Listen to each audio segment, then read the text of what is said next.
Welcome to the deep dive, everybody. You ready to maybe lose some sleep tonight? Ooh, that's a good one. I like that. Well, we're tackling the big one today, the nature of faith. And not just faith in general, right? We're going deep into the story of Abraham and Isaac. Intense stuff. Intense is right. And our guide through this philosophical maze is Søren Kierkegaard's Fear and Trembling. Heard of it? Oh, yeah. This book's like the ultimate deep dive into faith. So if you're looking for a light and fluffy discussion, you're in the wrong place. Wrong place. Yeah, Kierkegaard, this Danish philosopher, was obsessed with individual existence and religious faith. And he uses this crazy biblical story, right, to examine just how paradoxical faith can be. But before we go there, let's make one thing crystal clear. Okay, yeah, disclaimer time. We're not here to tell you what to believe. Absolutely not. Nope. This is about exploring how Kierkegaard breaks down faith. Think of it like a mental workout. Exactly. We're using Abraham's story as a springboard to understand Kierkegaard's whole way of thinking about this. His analysis is incredible. It really makes you think. And, I mean, the story itself, right? Yeah. Abraham willing to sacrifice Isaac. It's heavy stuff, and that's actually a great starting point. What makes that act so difficult to grasp, even compared to other, tragic heroes we know? That is the question, right? And here's where Kierkegaard gets really interesting. He carefully sets Abraham apart from your typical hero, those figures who act out of duty for the greater good. Yeah. Okay, I think I see where you're going with this. Like when Agamemnon sacrificed his daughter Iphigenia. Exactly. To appease the gods, ensure the winds for his fleet. A horrible act, but... But done for the sake of something bigger, right? The fate of the whole Greek army. Right, and society kind of understands those acts, even applauds them, in a way. Tragic, but necessary. Okay, but with Abraham, it seems so different. It's like deeply personal, a private venture, as Kierkegaard calls it. Commanded by God, yeah, but with no clear benefit to society, like military victory or anything. it's like he's defying the most basic duty of a father to love and protect his child. And this is where Kierkegaard introduces this mind-blowing idea, the teleological suspension of the ethical.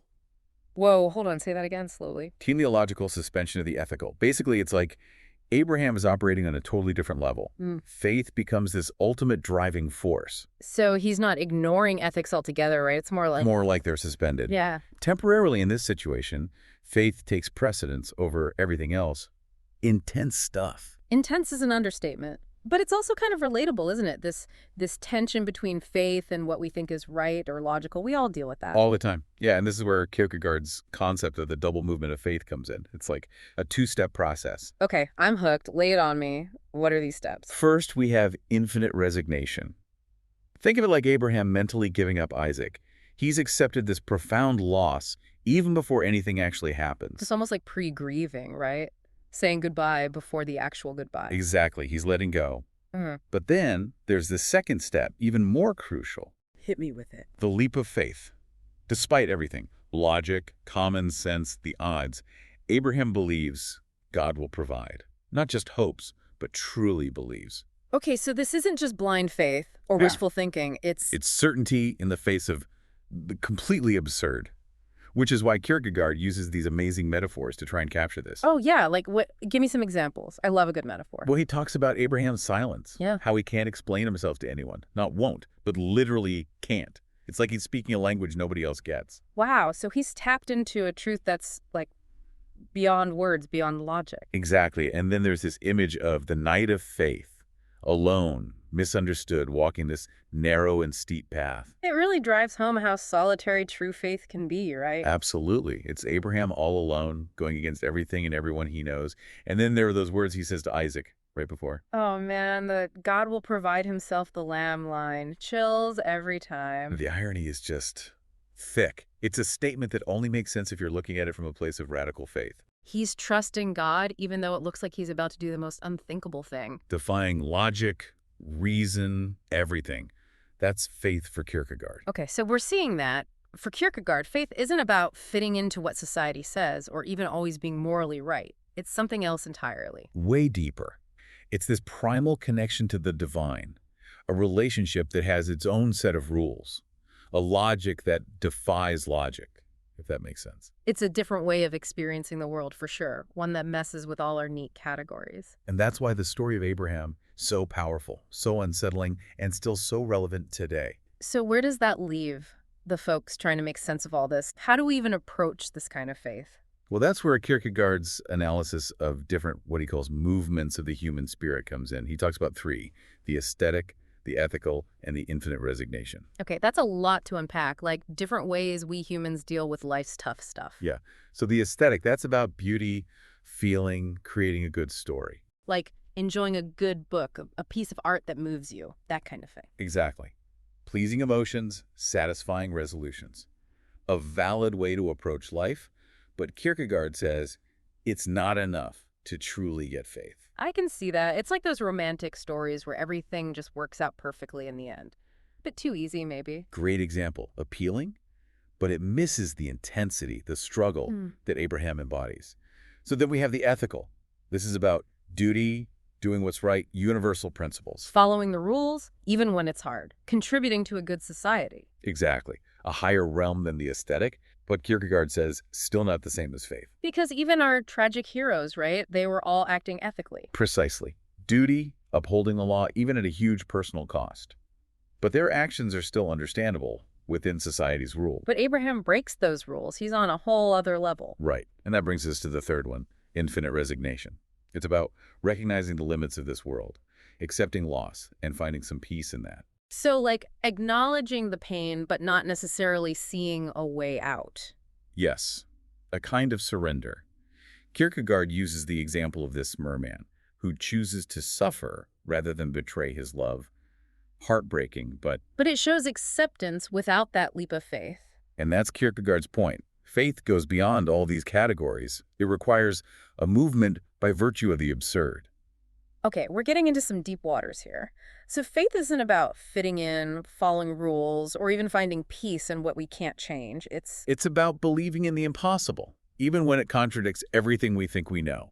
That's a pretty radical idea. It is, and that's what makes the story of Abraham so captivating. It forces us to confront the limits of our own understanding and consider something totally beyond logic and reason. Like glimpsing something beyond the everyday, something we can't fully grasp with our minds, but maybe, just maybe, feel with our hearts. And that's where the real challenge and the beauty of faith lies. This is a lot to take in. I think we need to give our listeners a moment to digest all of this. We'll be right back to dive even deeper into the paradox of faith. All right, so we're back and we're wrestling with this idea of the absurd. How does that tie into faith? What really struck me in Fear and Trembling is how Kierkegaard insists that faith can't be watered down, like made easier to swallow. Yeah, that's a huge point. You can't just package faith neatly and make it convenient. For Kierkegaard, it's this radical commitment, even when it seems, well, absurd to everyone else. Which brings us back to Abraham's silence, right? It's not that he's being stubborn or refusing to explain. It's more like he literally can't. Exactly. It's a level of faith that goes beyond words, beyond what we can logically grasp. He's speaking a language only he and God understand. Think about it from Isaac's perspective, his own son. It's heartbreaking. It highlights this profound loneliness that seems built into genuine faith, doesn't it? Mm. Abraham's making this life-altering decision. He's totally alone in it. And it's made even more intense because he finds no comfort in those universal ethical principles, the things that guide most people's actions. He's acting on a divine command, but it seems to clash with those very principles. He's stepping outside the lines of what we consider normal, acceptable behavior, which is unsettling, to say the least, but also kind of makes you think. And that's exactly why Kierkegaard differentiates Abraham from those classic tragic heroes.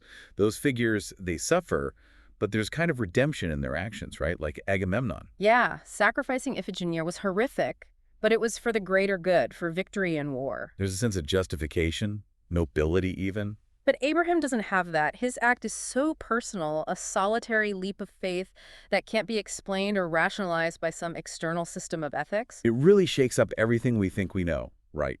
About right and wrong, the individual's relationship with God. It makes us confront the possibility that there's something beyond our grasp, a realm where logic doesn't apply in the same way. It's a lot to process, but there's also something deeply compelling about it. It speaks to this part of us, I think, that yearns for something more, something beyond just our everyday existence. Absolutely. And I think that's why Kierkegaard chose to focus on Abraham.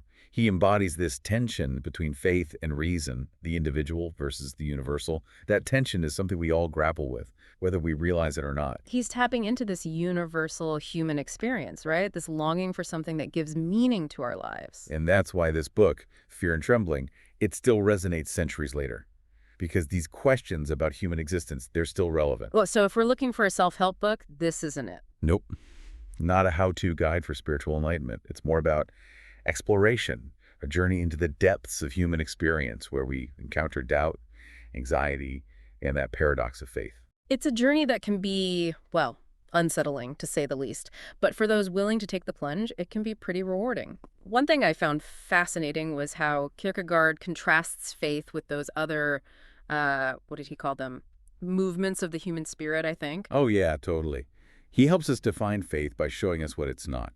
And those examples, they're spot on. So remind us again about those categories, the aesthetic, the ethical, and the infinite resignation. We skimmed over them, but I think they deserve a closer look. Okay, so starting with the aesthetic, remember, it's all about beauty, feeling, good stories, the world of art, music, literature, pleasure, fulfillment, those kinds of things. Appreciating beauty, enjoying creative expression, connecting with others through shared experiences sounds pretty good. It is a key part of being human. But Kierkegaard argues that it's not enough for true faith. Because it's ultimately about us, our own personal enjoyment. Yeah. Finding meaning and beauty in the world as it is rather than seeking something beyond ourselves. Okay, then there's the ethical. That's more about duty, right? Living according to these universal principles. Doing the right thing even when it's hard. Exactly. Contributing to a just and harmonious society. Think about our tragic heroes. They fit here. They were driven by a sense of duty, a commitment to something bigger than themselves. Right. But Kierkegaard makes a distinction.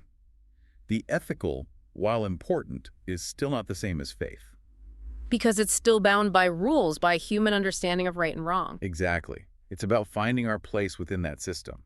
But faith, as Kierkegaard defines it, pushes beyond that. So that's where the infinite resignation comes in. It's about recognizing those limitations, accepting loss, finding peace in that acceptance. Yes, it's about letting go, surrendering to something beyond our control. It's kind of purifying process, emptying ourselves of ego, desires, attachments. Stripping away everything that stands between us and, well, God, essentially. Exactly. Yeah. But here's the crucial point. Kierkegaard says infinite resignation, while important, is still not faith. It's a step towards it, but not the whole thing. Because true faith requires that leap into the absurd, right? Trusting in God's will, even when it doesn't make sense. That's it. That's what sets Abraham apart. He doesn't just resign himself. He takes that leap, believing God will provide, even when it seems impossible. It's like he's saying, I have no idea how this will work, but I trust it anyway. Exactly. And that's what makes his story so challenging and inspiring. It's about the radical nature of faith, surrendering everything, even our most cherished beliefs, to God's will. It forces us to confront our limitations and consider that maybe, just maybe, there's more to life than we can even imagine. And that circles back to Abraham's silence. He can't explain himself because he's operating on a level that goes beyond words, beyond our usual ways of understanding. A level that can only be experienced, not explained. Yes. And that's why Kierkegaard argues true faith is solitary. It's a journey we each have to make on our own. No formulas, no guarantees. It's a leap of faith, a trust fall into the unknown. And that's what makes it both terrifying and liberating. In that surrender, we find a freedom that transcends reason and effort. It's a freedom that comes from trusting in something larger than ourselves, something beyond the limits of our understanding. It's the paradox of faith. By losing ourselves, embracing the seemingly absurd, we find ourselves. We discover a depth of being, a richness we couldn't have imagined. Whoa, that's heavy stuff. But how do we even begin to grasp this idea of a leap of faith? It feels almost impossible. That's the challenge, right? And Kierkegaard doesn't give us easy answers. He even says faith can't be taught in the traditional sense. Not like learning a new skill or memorizing facts. Exactly. It's about personal transformation, a shift in perspective that comes from within. So it's about a change of heart, seeing the world through a different lens, a lens that's about trust, not just logic. Yes. And that's why Kierkegaard focuses on the trial or temptation that Abraham faces. It's not simply a test of obedience. It's testing the very core of his faith. Pushing him to the edge of his understanding, forcing him to confront the absurdity of what he's being asked to do. And it's in that struggle, in the doubt, the anxiety, the potential despair, that his faith is truly forged. So it's not about avoiding those difficult emotions, it's about moving through them. That's where faith shows its strength. It's not blind obedience or naive optimism. It's about confronting the darkness, the uncertainty, and still choosing to believe. Choosing to trust in something beyond ourselves, even when we can't see the path ahead. And you know what? That brings us to one of the most fascinating parts of Fear and Trembling, Kierkegaard's use of irony. Oh yeah, he loves using irony to highlight just how paradoxical faith is. He embraces the absurdity of Abraham's story. He uses irony to show us the limits of human reason and the radical nature of faith. Like when Abraham tells Isaac, God will provide himself the lamb, knowing full well. Brilliant, right. On one level, it's a lie. But on a deeper level, it speaks to that paradoxical nature. Believing the impossible, trusting that God will act, even when all hope seems lost. It's like saying, this is crazy, this makes no sense, but I believe it anyway. That's the power of Kierkegaard. He doesn't make faith easy. He lays it all bare. The paradox, the absurdity, the terror. And in doing so, he forces us to examine our own beliefs, our doubts, our capacity for faith. He's pushing us past those comfortable categories of the aesthetic and the ethical and into that radical uncertainty of the religious. It can be disorienting, but it can also be incredibly freeing. Yeah. Because in that leap of faith, that surrender to the absurd, we find a whole new depth of meaning. So we've explored the paradox of faith, the contrast with other movements, the trial of Abraham, and that brilliant use of irony. But there's one more crucial element in Fear and Trembling that we need to talk about. The difference between true faith and what Kierkegaard calls its counterfeits. Yes, he spent a lot of time unpacking those who claim to have faith, but haven't really grasped its essence. He's tough on those who try to soften faith's edges, make it more palatable for the masses. He sees that as a betrayal. True faith isn't about fitting in or seeking approval. It's something much deeper. So what are some of these counterfeit versions of faith that he warns us about? He calls out those who reduce faith to a set of rules, a belief system, a social club, a kind of sectarianism that misses the point entirely. It's like trying to create a faith-light version of Christianity, right? Taking out all the hard parts and focusing only on the feel-good stuff. Exactly. And Kierkegaard says this kind of watered-down faith is more dangerous than atheism because it creates the illusion of faith without any real substance. It lets people feel good about themselves without really challenging their beliefs. Right. It's self-deception that blocks real spiritual growth. And that's why he stresses solitude and faith. True faith is a solitary journey, a personal encounter with God. You can't get that through institutions or rituals. It's about that direct relationship with God that Abraham embodies. Exactly. He criticizes those who turn faith into a social phenomenon, about belonging to the right group or following the right rules. It's like they're seeking safety in numbers, avoiding that terrifying loneliness that comes with true faith. And that's what Kierkegaard warns us against. The true knight of faith embraces that loneliness, because that's where the encounter with the divine is most direct. They're willing to stand alone, even against the world, to stay true to their faith. And that's what makes Abraham so compelling. He's not afraid to be different, to be misunderstood, even condemned. He follows God's will, even when it seems absurd, even when it means sacrificing everything. It's a powerful image. It is. And that radical commitment, that unwavering belief, that's where faith reveals its true nature. It's not about comfort, security, or what other people think. It's about surrender, sacrifice, and stepping into the unknown. And that's the challenge Kierkegaard throws down in Fear and Trembling. No easy answers. He wants us to face the paradox, the absurdity, the sheer terror of it all. And in doing that, we're invited to confront our own beliefs, our doubts, our capacity for faith. He's asking us to move beyond the comfort of the aesthetic and the ethical and embrace the radical uncertainty of the religious. It's unsettling, but it can lead to a profound sense of freedom and meaning. Because in that leap of faith, that surrender to the absurd, we discover a whole new depth of being. It's like he's holding up this mirror, making us see ourselves in Abraham's struggle. And honestly, that's what makes Fear and Trembling such a tough read. It's not passive. Exactly. You have to actively engage with it, wrestle with these huge questions, and figure out what they mean for you, for how you live your life. It's a challenge, that's for sure. To go beyond what's comfortable and safe, beyond just the aesthetic, the ethical, and really embrace the unknown that comes with the religious, it can be pretty daunting. It is. It forces you to question everything. Your whole worldview, everything you thought you knew about yourself, about God, about the world. It's like he's shaking us awake, forcing us to face the rawness of existence, I guess. And that wake-up call, Yeah, it can be rough. Lots of doubt, anxiety, even despair. But it can also be incredibly freeing.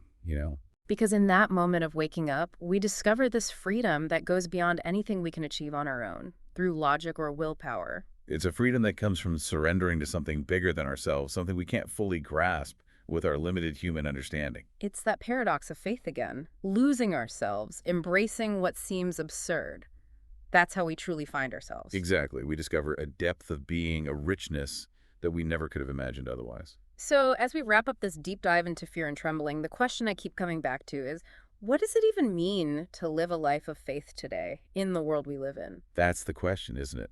And Kierkegaard doesn't offer a simple answer, a one-size-fits-all solution, but he does give us some pretty valuable insights. He reminds us that faith isn't about blind obedience or fitting in with the crowd. It's about a personal relationship with God, a journey you take on your own. And it takes courage, commitment, and, yeah, a willingness to embrace the unknown. It's forging your own path. Exactly. He reminds us that faith, true faith, is paradoxical, it's challenging, it demands more from us than we think we can give. It's not easy, that's for sure. But it can lead to a depth of meaning and fulfillment, something you just don't get from the aesthetic or the ethical. And as we finish up here, I want to leave you with this thought. What if the real test of faith isn't about those big dramatic moments, those huge sacrifices? What if it's about something more subtle, more woven into the fabric of our everyday lives? Like, what if it's those smaller acts of courage, kindness, compassion, those times when we choose to believe in the good, even when everything seems dark? Exactly. What if it's about trusting in something bigger than ourselves, even when we can't see where we're going? Now, those are some questions worth thinking about, questions that push us to go deeper, to look beyond the surface, and figure out what faith really means in our own lives. And that's the legacy of Fear and Trembling. It challenges us, inspires us, pushes us to the edge of what we think we understand, and it encourages each of us to embark on our own unique journey of faith. So as you go about your day, your week, your life, keep those questions in mind. Embrace the uncertainty. Wrestle with those paradoxes. And more than anything, dare to believe. Because in that daring, in that leap of faith, you might just find something truly extraordinary. Remember, your journey is yours. Your path is your own. But that desire for meaning, for something beyond ourselves, that's a universal human longing. And in Fear and Trembling, Kierkegaard gives us this guide, a companion, even a provocateur to help us along that path. Keep exploring, keep questioning, keep seeking. You never know what you'll discover. Thanks for joining us for this deep dive into Fear and Trembling. It's been great exploring these ideas with you. We'll catch you next time on The Deep Dive.